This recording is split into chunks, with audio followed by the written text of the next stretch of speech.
Hi all, welcome to Menopause series. இந்த சீரீஸ்ல நான் மெனோபாஸ் பத்தியும் மெனோபாஸோட எஃபெக்ட்ஸ் பத்தியும் தான் பேச போறேன். மெனோபாஸ்னா என்னன்னா மென்சுரேஷன் பாஸ். நம்ம பாடியில 28 டேஸ் சைக்கிள்ல மென்சுரேஷன் வருமா, அந்த மென்சுரேஷன் ஸ்டாப் ஆகும் போது தான் மெனோபாஸ்ன்னு சொல்லுவோம். 45ல இருந்து 50 இயர்ஸ்குள்ள இருக்கிறவங்க கண்டிப்பா மெனோபாஸ் அட்டைன் பண்ணிடுவாங்க.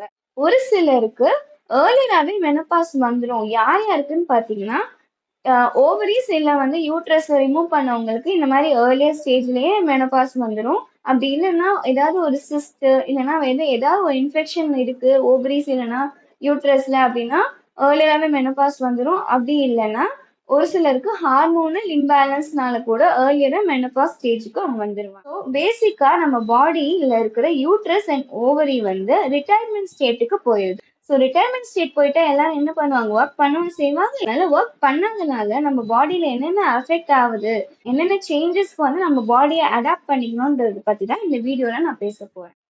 ஸோ இந்த ஸ்டேஜ்ல நம்மளோட ஓவரிஸும் நம்மளோட யூட்ரஸும் அதோட ஒர்க்கை பண்ணாதனால நிறைய ஹார்மோனல் ஃபிளக்சுவேஷன்ஸ் வரும். ஈஸ்ட்ரோஜன் அண்ட் ப்ரொஜெஸ்ட்ரான் இது ரெண்டு ஹார்மோனுமே ரொம்ப ரொம்ப இம்பார்ட்டன்ட் ஒரு ஃபீமேல் பாடிக்கு. ஸோ இந்த ரெண்டு ஹார்மோனுமே ரொம்ப லோ ஆக ஆரம்பிச்சிடும். ஸோ மெனோபாஸ்ல இருக்கிறவங்களுக்கு என்னென்ன சிம்டம்லாம் இருக்கும்ன்றதை பார்க்கலாமா. பீரியட் ஸ்டாப் ஆயிருக்கும், அப்படி இல்லைன்னா ரொம்ப இர்ரெகுலரா வரும். இர்ரெகுலர் ப்ளீடிங் இருக்கும், அப்டமன் பெயின் கிராம்ப் எல்லாம் ரொம்ப அதிகமாவே இருக்கும். நைட்டு தூக்கமே வராது, ரொம்ப இரிட்டேட்டடா இருக்காங்க, மூடியா இருப்பாங்க. அப்புறமா அவங்களுக்கு ஹார்மோன் ஃபிளக்சுவேஷன்ஸ் இருக்கிறதுனால தைராய்டோ இல்லை வேற ஏதாவது ஒரு ஹார்மோனு பிரச்சனைலாம் வர ஸ்டார்ட் ஆகலாம். ஜாயிண்ட் இஷ்யூஸ் வர ஸ்டார்ட் ஆகலாம். அதுக்கப்புறமா அவங்களோட இம்யூனிட்டி கூட ரொம்ப கம்மியாக வாய்ப்பு இருக்கு இந்த இந்த மாதிரி ஒரு ஸ்டேட்ல.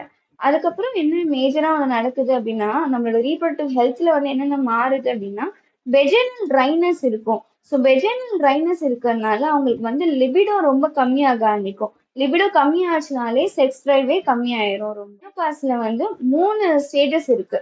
என்னென்னு பாத்தீங்கன்னா perimenopause, menopause and post menopause.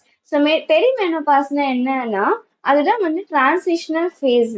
அதாவது மெனோபாஸ்குள்ள என்டர் ஆகிறதுக்கு முன்னாடி ஃபேஸ் அதுதான். ஸோ இங்க உங்களுக்கு சிம்டம்ஸ் எல்லாமே ரொம்ப அதிகமாவே இருக்கும். Periods 1 month to 2 months skip ஆகி வரலாம், இல்லைன்னா ரொம்ப இர்ரெகுலரா வர ஆரம்பிக்கும். மெனோபாஸ் ஸ்டேஜ்ல என்ன நடக்கும்னு பாத்தீங்கன்னா இந்த சிம்டம்ஸ் எல்லாமே இன்னும் ஹை எண்டா இருக்கும். ஓகேவா. அதே போஸ்ட் மெனோபாஸ் ஸ்டேஜ்ல பாத்தீங்கன்னா இந்த சிம்டம்ஸ் எல்லாம் கொஞ்சம் ரெடியூஸ் ஆக ஆரம்பிக்கும். ஆனா joint pain as well as heart risk ரொம்பவே அதிகமாக ஆரம்பிக்கும். ஸோ இது எதனால இந்த மாதிரி ஹார்ட் ரிஸ்க் இருக்கு, ஜாயிண்ட் பெயின் ஏன் வருதுன்றதுலாம் நம்ம நெக்ஸ்ட் வீடியோவில் பார்க்கலாம். அன்டில் தென் பாய்.